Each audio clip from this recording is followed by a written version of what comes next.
Hey everyone, welcome back to our channel. Today, we're diving into something super cool. How to make your own Google Chrome extensions in 2025.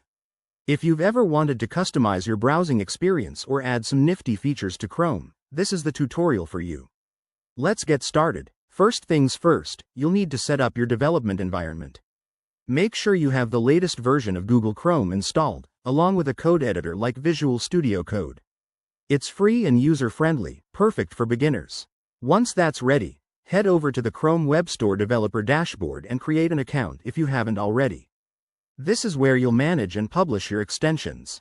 Now, the core of any Chrome extension is the manifest file. In 2025, we're working with Manifest version 3, which focuses on better security and performance.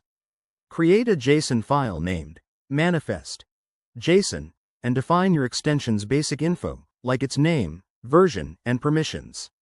For example, if your extension needs to access web pages, add the appropriate permissions there. Next, let's build the actual functionality. You'll typically use HTML for the structure, CSS for styling, and JavaScript for the logic. Say you want to create a simple extension that blocks distracting websites. Write a script that checks the current URL and redirects if needed. Test it out by loading the extension in Chrome using the developer mode.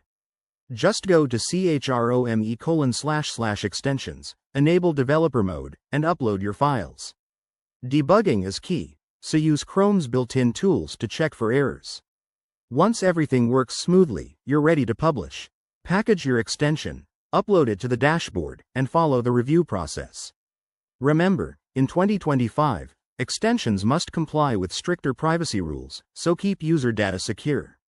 There you have it, a quick guide to making Chrome extensions.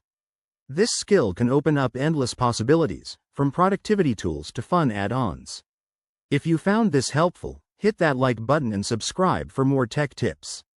Drop your questions in the comments below, and I'll see you in the next video. Stay curious.